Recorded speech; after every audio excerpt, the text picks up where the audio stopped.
13번째가 됩니다.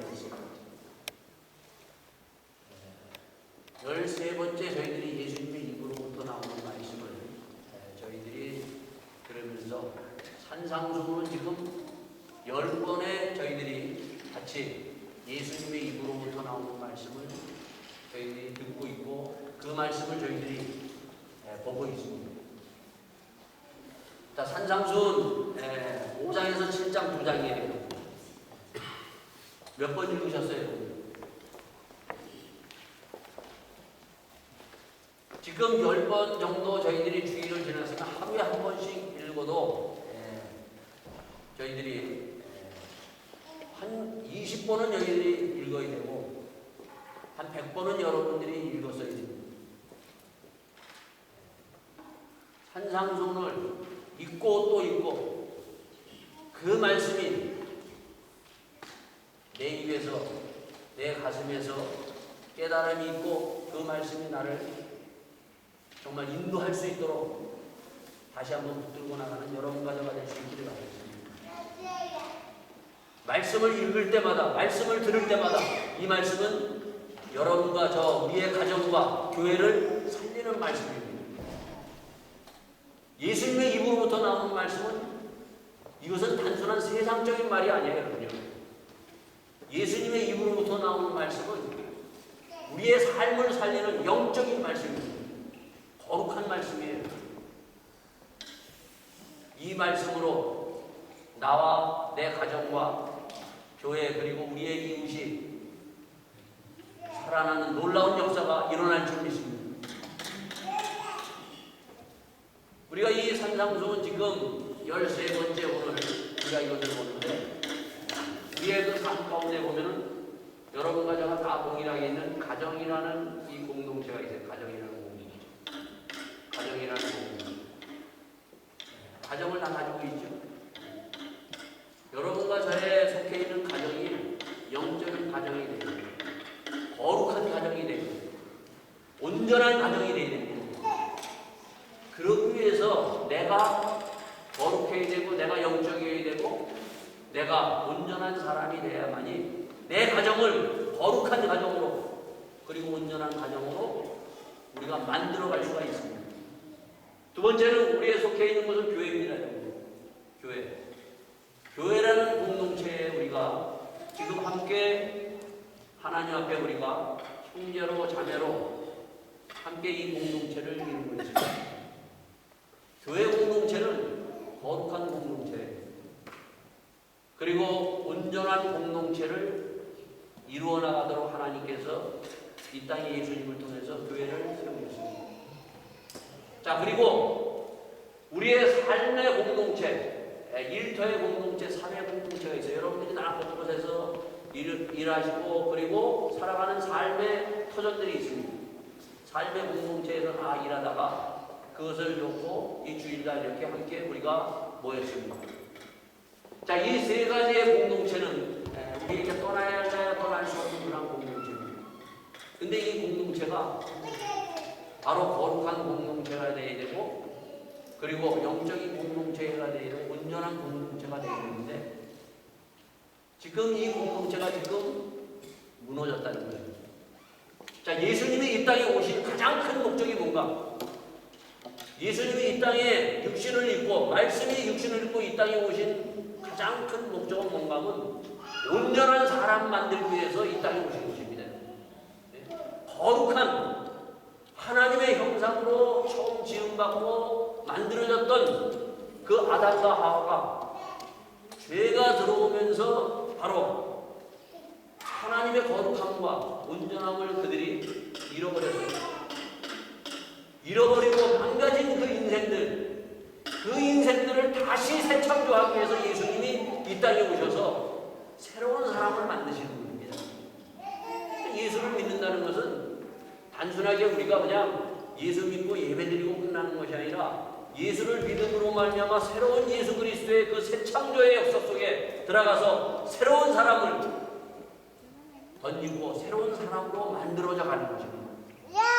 그 새로운 사람으로 만들어져 가면서 하나님께서는 우리를 통해서 바로 가정이라는 걸 주시고 가정이라는 공동체를 회복시키시고 그리고 이 망가진 이웃을 하나님께서는 새롭게 우리를 통해서 세워나가시기 위해서 우리에게 이러한 사명을 주신 것입니다.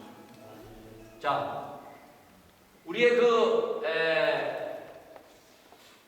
가정들 그리고 교회를 그리고 이 이웃을 세상을 보면은요 아마 여러분과 다 느꼈듯이 벌써 이미 가정들이 무너지고 있어요.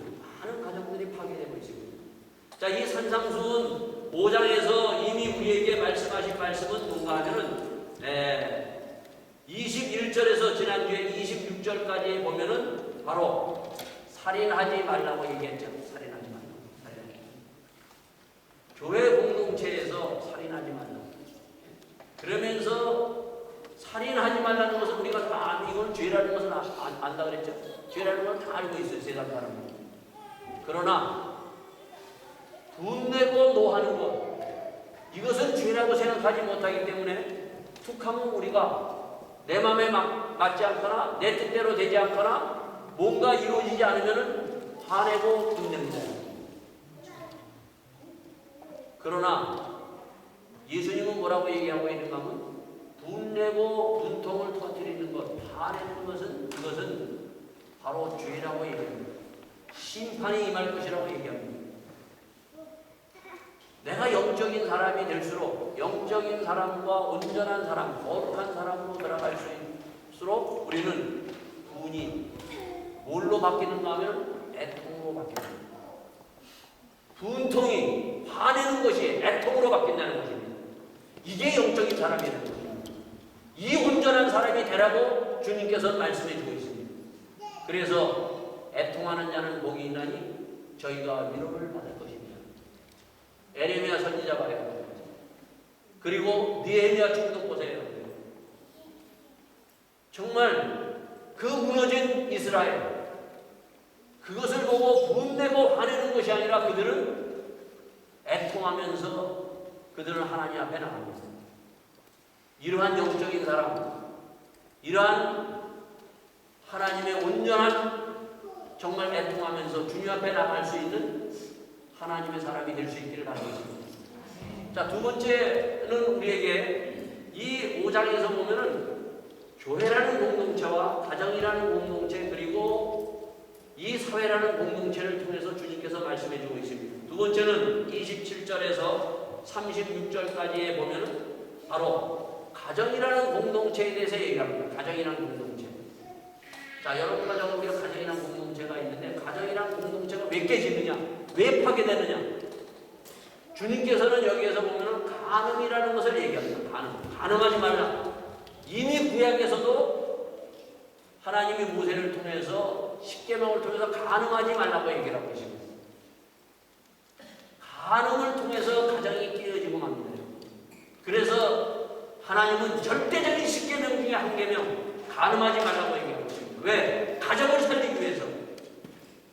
우리에게 주신 가정은 굉장히 중요한 공동체 중에 하나예요. 최초로 주님께서 하나님께서 이 땅에 세우신 공동체가 뭔가 하면 가정이라는 공동체입니다. 가정이라는 이 공동체를 보호하고 가정이라는 이 공동체를 바로 영적이고 하나님이 주시는 사랑의 행복한 공동체로 이루기 위해서 주님께서 뭐라고 얘기하는가 하면 간음하지 말라. 세상에서는 간음하는 것은 죄라고 얘기하지만은 그러나 주님은 뭐라고 얘기합니까, 여러분요?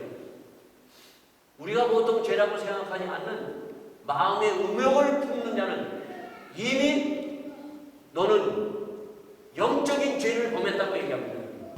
그거는 죄라고 얘기합니다, 주님. 그리고 구약에서는 간음으로 인해서 서로 이혼하고 나면은 이혼할 수 있고 재혼할 수 있다고 구약은 얘기를 하고 있습니다. 그러나 주님은 이 5장 바로 이 산상수훈에서 주님은 뭐라면 재혼까지도 허락하지 않습니다. 이혼까지도 허락하지 않아요. 그만큼 예수님은 가정을 굉장히 중요하게 우리에게 말씀해 주고 있습니다. 어떠한 일이 있어도 너희들은 이혼하지 말라. 왜? 가정을 살리기 위해서. 자, 그런데 우리가 여기에서 보면요, 요즘 우리의 가정들이 전부 무너지고 있는데 그것은 뭔가 하면은 바로 이 성적인 타락 때문에 무너지고 있다는 거예요. 또한 가정의 가장 중요한 것은 뭡니까, 여러분요? 결혼이에요, 결혼. 결혼을 이것을 너무 쉽게들 하기 때문에 결국은 결혼하자마자 얼마 안 돼서 다 서로 이혼하고 서로 갈라지고 맙니다. 그러니까 며칠 전에 여러분요, 며칠 전에 그 신문을 통해서 이렇게 인터넷 신문을 저는 이렇게 보는데 인터넷 신문에서 보니까 2011년에서 2015년까지 5년 동안입니다. 5년 동안 한국의 성폭력자들 그리고 이 사람들을 전부 그 사람들을 이렇게 조사를 했는데 그 5년 동안 했으니까 얼마나 많아요. 5년 동안.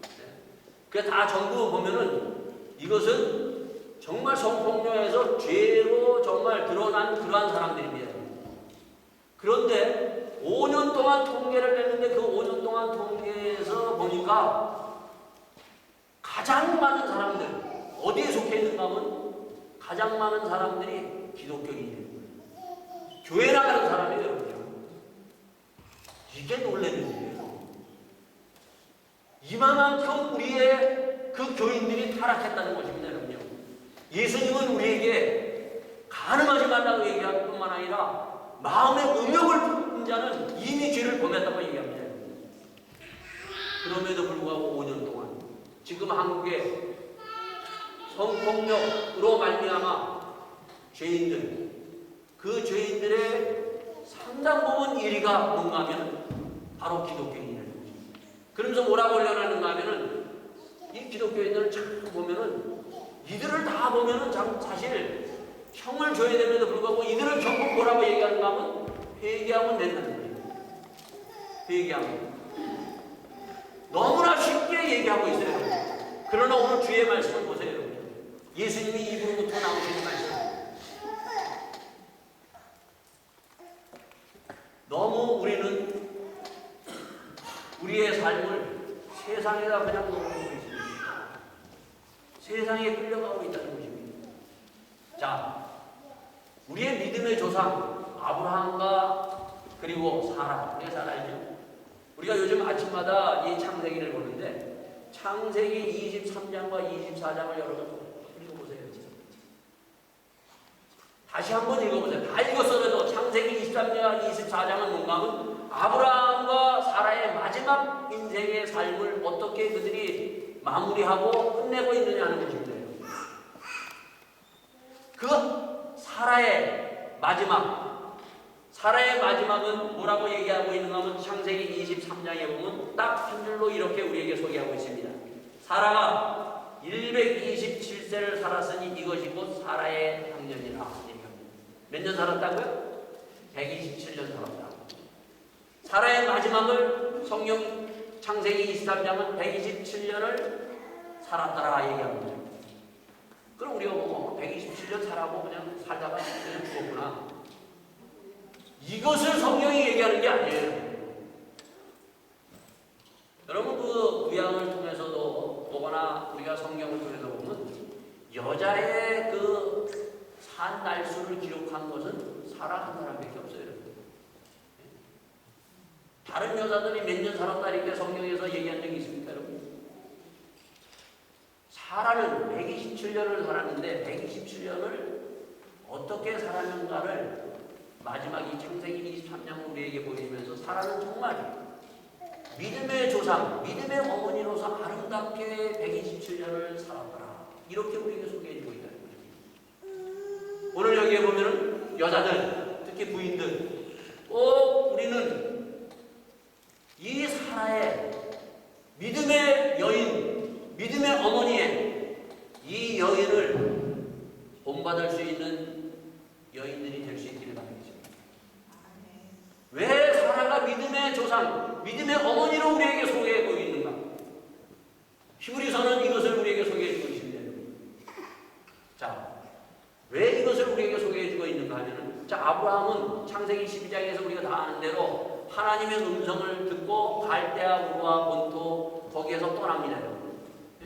하나님의 음성을 직접 들었어요. 아브라함은. 너는 너의 본토 친척 아비의 떠나 내가 지시하는 땅으로 가라 그랬어요. 자, 근데 사라는 들었어요? 안 들었어요? 안 들었어요. 자, 남편이 하나님의 음성을 듣고 자기가 지금 75년 동안 70년 동안 이상을 살았던 그 본토 친척 아비의 떠나서 나 하나님이 지시하는 땅으로 이제 내가 가겠다 딱 했을 때, 여러분, 내 남편이 막 그런다면 아내로서 그래, 사라처럼 같이 따라가는 그러한 아내들 여기 몇이나 되겠어요? 내가 하나님의 그 남편이 그렇게 들었으니까, 그러니까 내 남편이 들은 그 하나님을 믿고 나도 모든 것을 다 여기서 내려놓고 나도 그 남편을 따라서 내가 나가겠다고 하는 그러한 여인이 과연 몇 명이 있느냐? 몇 명? 아마 거의 없을 거예요. 무슨 소리를 하고 있어요? 지금 여기에서 그때 갈대아 우르라는 그 땅은 바로 어떤 땅입니까, 여러분요? 정말 다른 땅보다도 잘 먹고 잘 살고 편안한 땅이에요, 여러분요. 예? 안정된 땅이에요, 여러분요. 모든 것을 지금 안정과 터전을 다 묶었던 그러한 자리예요, 여러분요. 거기에서 지금 남편이 지금 하나님의 음성을 듣고 전혀 알지도 못하는 미지의 세계로 지금 모든 것을 버리고 지금 나가겠다고 하는데, 여자들이 부인이 가만히 있겠어요, 여러분요? 아마 난리를 칠 겁니다.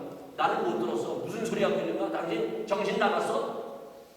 근데 이 사라는 어떡합니까, 여러분? 남편의 그 믿음, 그 하나님의 음성을 들은 거죠. 아무 소리 하지 않고 따라갑니다.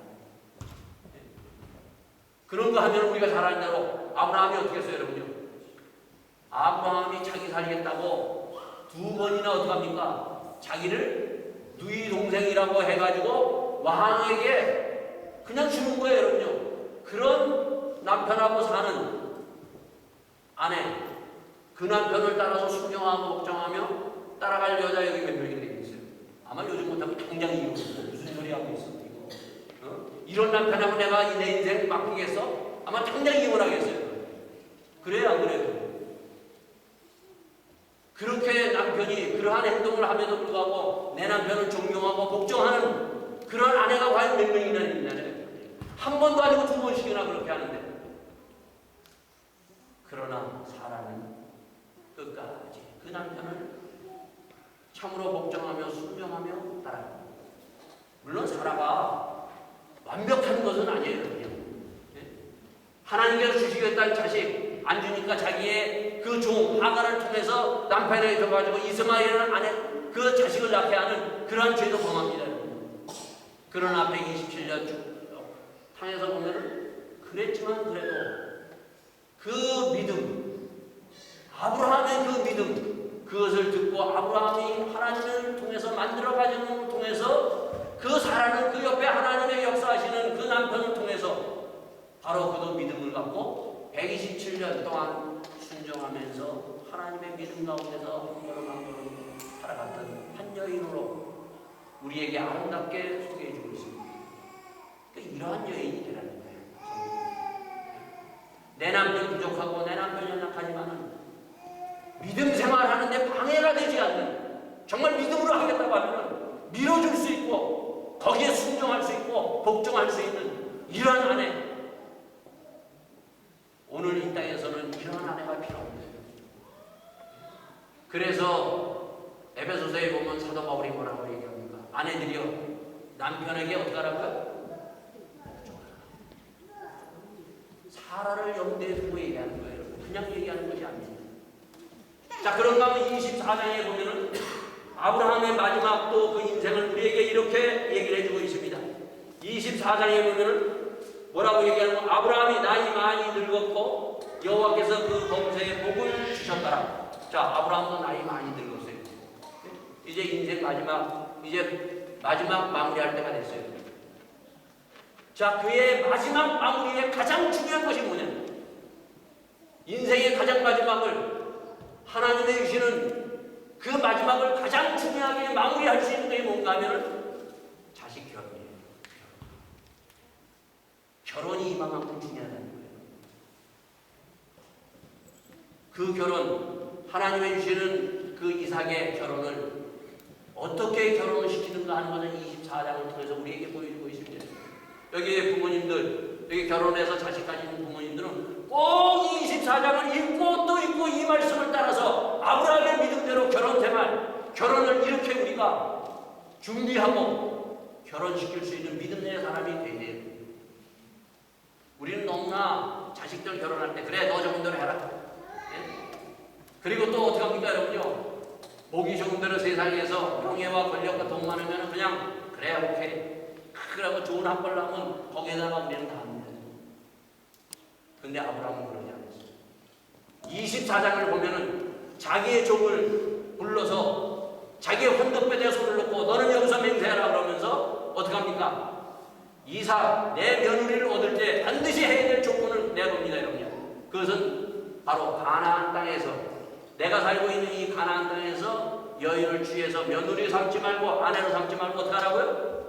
본토 친척 아비의 집에 있는 내가 나왔던 거기에 살던 거기에 있는 여인을 가서 찾아가서 아내로 삼되 단 조건이 있습니다 여러분. 그 여인을 찾았을 때 그 여인이 거기에서부터 이 가나안 땅으로 오겠다고 했을 때 그 여인을 바로 이삭의 며느리 내 며느리로 삼으라고 얘기합니다. 그러니까 그 종이 뭐라고 얘기합니까? 아니 만약에 그런 그 여인을 찾았는데 여인이 그 본토 친척 아베 당신의 고향에서 오지 않겠다고 하면 어떻게 하겠습니까? 그러면 살지 말아야 돼. 너와 나와 맹세한 것이고 수포로 달라고 하자고 얘기합니다. 즉 다시 말해서 내가 본토 친척 아비의 집을 떠나서 하나님의 약속하신 땅으로 내가 믿음을 가지고 왔듯이 그 며느리도 본토 친척 아비의 집 내 고향을 떠나서 이 약속의 땅으로 올 수 있는 믿음을 가진 그 여인을 며느리로 삼으라는 거예요. 안 나오겠다고 하면은 그건 내 며느리 피가 아닙니다. 참 이러한 그 영적인 그러한 그 결혼을 그렇게 그 얘기하는데 그것은 뭡니까 여러분요? 그러면서 뭐라고요? 하나님께서 다 준비해 놓으실 것이다. 예?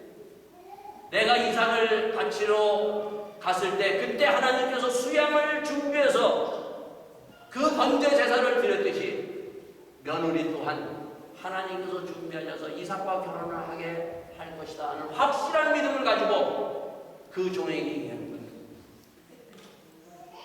믿음의 사람을 준비시키시는 하나님, 믿음의 사람과 결혼하게 하는 이 아브라함, 이 믿음을 부모님들은 꼭 기억해서 내 자녀를 정말 이러한 믿음의 자녀와 약속의 자녀 결혼시킬 수 있는 그 행복한 가정을 만들 수 있는 그러한 부모님들이 될 수 있기를 바라겠습니다. 그렇기 때문에 바로 아브라함의 믿음이 이삭으로 넘어가는 겁니다. 이삭에서 야곱으로 넘어가고 야곱에서 요셉으로 넘어가는 거예요, 여러분요. 하나님께서 아브라함에게 또 주신 자녀가 있었어요, 여러분요. 누구의 이스마엘? 이스마엘은 어떻게 했어요? 어머니 하갈의 실수로 말미암아 하갈이 애굽 여인을 통해서 결혼시킴으로 말미암아 그 이스마엘은 영원히 하나님과 멀어진 겁니다. 아주 중요한 말씀이에요, 여러분요. 내 자녀가 정말 북박의 모든 것을 가졌어도 그러나 영원히 하나님과 멀어지는 믿음에서 떠난 자녀가 된다면 그것을 허락하시겠어요? 우리 부모님들? 우리는 아무리 세상이 좋다고 해도 그것을 다 얻었다고 해도 하나님과 멀어지는 그러한 결혼은 시키지 말아야 됩니다. 이것이 바로 구약성경을 통해서 이 아브라함의 믿음을 통해서 오늘 우리에게 보여주고 있습니다. 자, 세 번째입니다. 세 번째는 뭡니까 여러분요? 자, 세 번째는 이 산상수훈에서 우리에게 뭐라고 얘기하고 있는가 하면 또 네 이웃을 사랑하고 내 원수를 미워하였다는 것을 너희는 들었으나 나는 너희에게 이르노니 너희의 원수를 사랑하며 너희를 핍박하는 자를 위하여 기도하라 얘기합니다. 이웃에 대한 공동체를 얘기합니다. 사회에 대한 뭐라고 얘기해요? 사랑이에요. 가장 거룩한 사랑은 가장 거룩하고 가장 영적인 것이에요. 가장 영적인 사람은 뭔가 원수까지도 사랑할 수 있는 사람이 가장 영적인 사람입니다. 미워하는 사람, 자기를 핍박하는 사람, 그 사람을 사랑할 수 있는 사람이 영적인 사람이고 온전한 하나님의 사람, 이 온전함을 이루라고 얘기하고 있습니다. 예수님이 십자가에서 이루신 것은 이 온전한, 이 하나님의 거룩함, 이 영적인 것을 주님께서 이루시면서 아버지여 저들을 용서하여 주시옵소서. 그 용서의 사랑을 주님께서 십자가의 놀라운 사랑으로 이루셨습니다.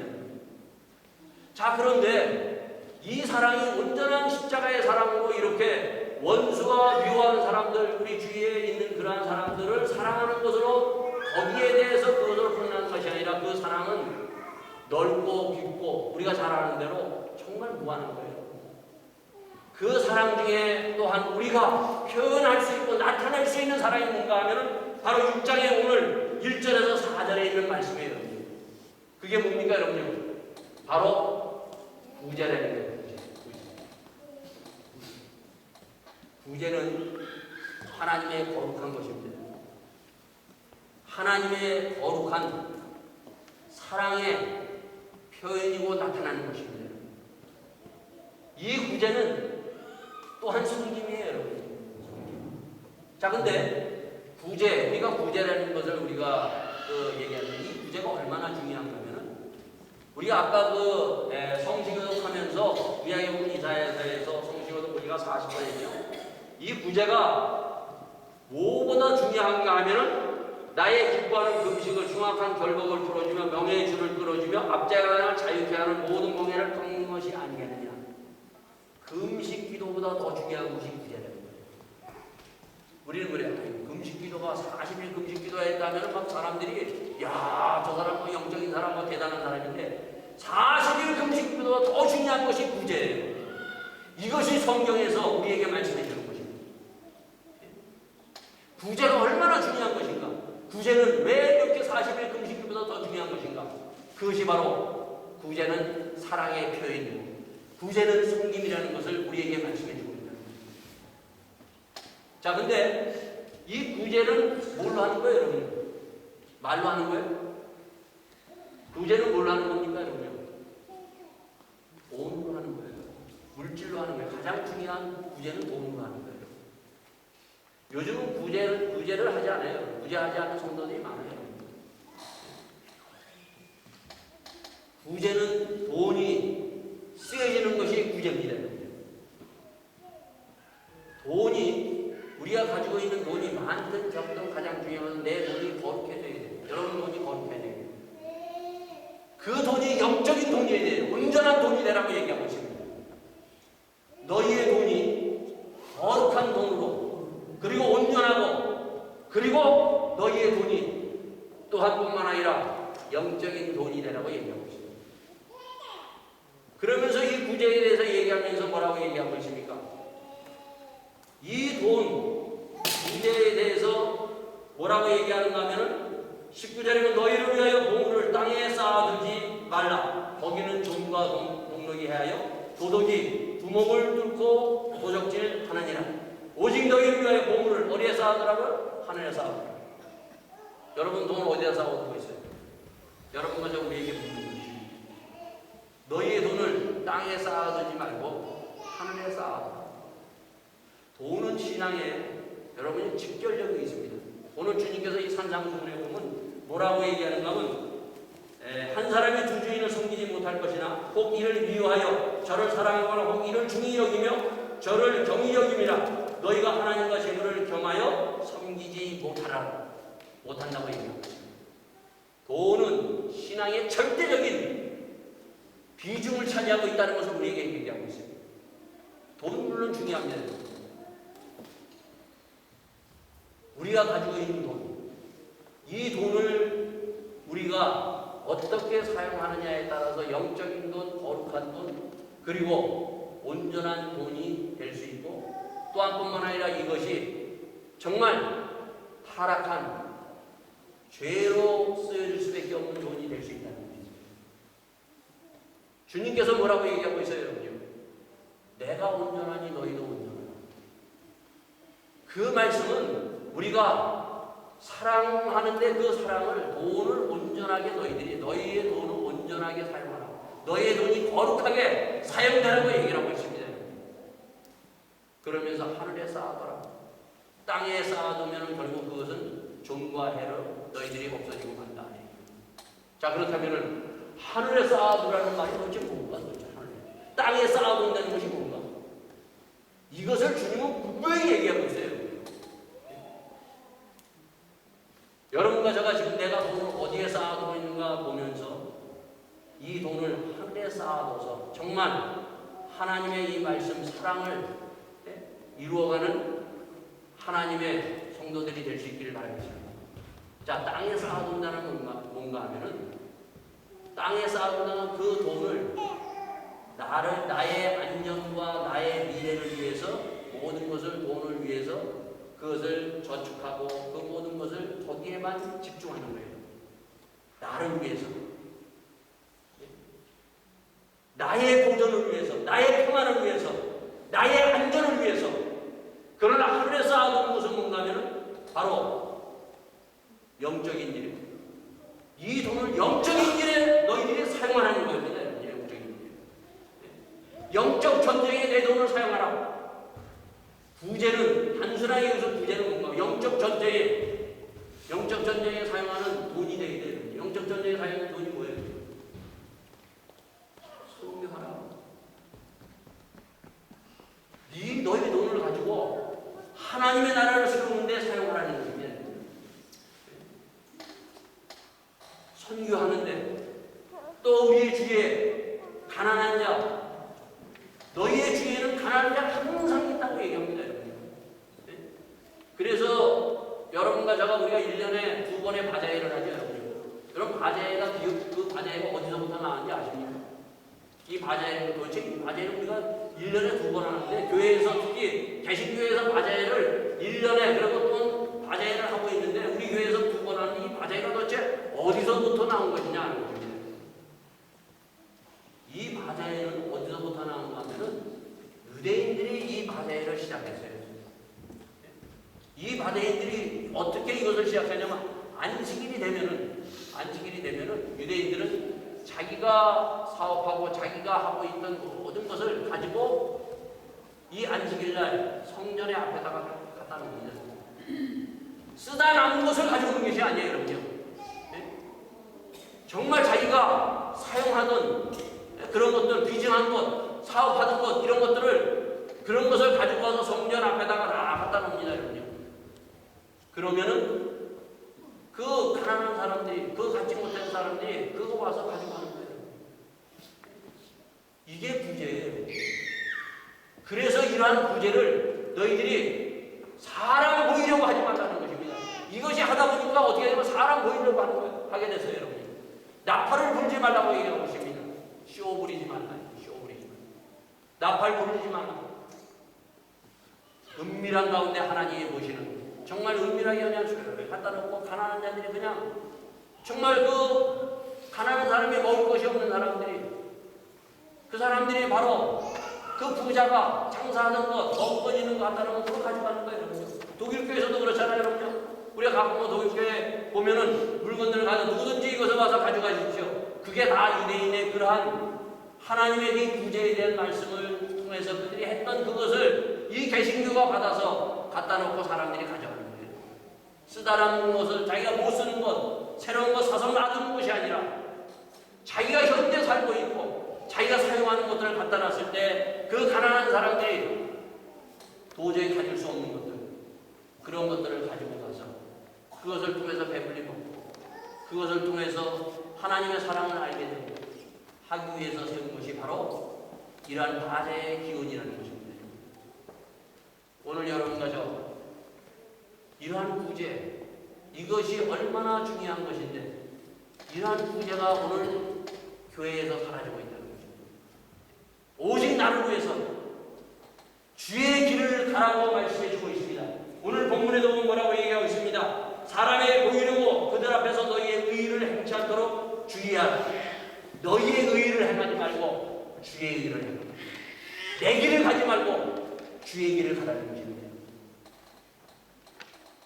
오늘 여러분과 저는 다 돈 앞에 섰습니다. 하나님이 우리에게 주신 축복이 있어요. 많은 축복을 주셨어요. 이 돈을 정말 하나님 앞에 영적으로 그리고 온전한 돈으로 그리고 하나님의 거룩한 돈으로 사용하는 믿음의 사람이 되서 하나님의 영광을 함께 돌릴 수 있는 귀한 우리의 삶이 될 수 있기를 예수 이름으로 축원드리겠습니다. 다 같이 함께 기도하시겠습니다. 주님, 저희들이 돈 따라가는 사람이 되지 않도록 허락하여 주옵소서. 저희들이 하나님의 이 의를 따라가서 하나님의 이 의를 이루어 나가는 믿음의 사람들이 다 되기를 원합니다. 함께 주님 앞에 서서 내가 구주인을 섬기고 있는지 다시 한번 묻고 결단하는 이 자리가 될 수 있기를 바라겠습니다. 기도하시겠습니다. 아버지 하나님 주님, 오늘도 아버지 하나님 저희들에게 아버지 하나님 하나님의 신앙을 주옵소서. 저희들이 다시 한번 주님, 저희들에게 아버지 하나님 주신 이 말씀을 하나님 저희들이 다시 한번 가슴에 새겨 주시도록 바랍니다. 주님, 저희의 주인 바로 그분들이 아버지 하나님 구원하는 많은 사람들이 있사옵니다. 주님, 저희를 아버지 하나님 하나님의 풍족함을 주시고 아버지 하나님 저희들이 살아갑니다.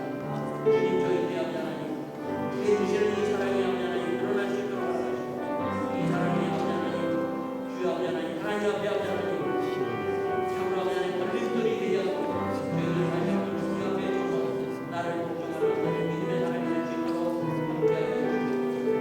모든 것을 아버지 주님 앞에 올라가 이 모든 말씀을 주시고 예수 그리스도의 이름으로 드리옵소서. 아버지 하나님, 오늘도 하나님의 입으로부터 나오는 영적인 말씀을 다시 한번 들었사옵나이다. 하늘에 계신 너희의 아버지의 온전하신 것 같이 너희도 온전하라. 항상 이 말씀이 들리게 하여 주시옵소서. 하나님의 사랑이 온전히 나와 가정과 교회와 이 사회에 이루어질 수 있도록 저희들이 주의 말씀을 따라가는 믿음의 사람들이 될 수 있도록 축복하여 주시옵소서. 이 모든 말씀 우리 주 예수 그리스도를 받도록 기도하였사옵나이다. 자, 이 시간 저희들 다 같이 찬송가 375장 찬송하시면서 준비하시옵니다.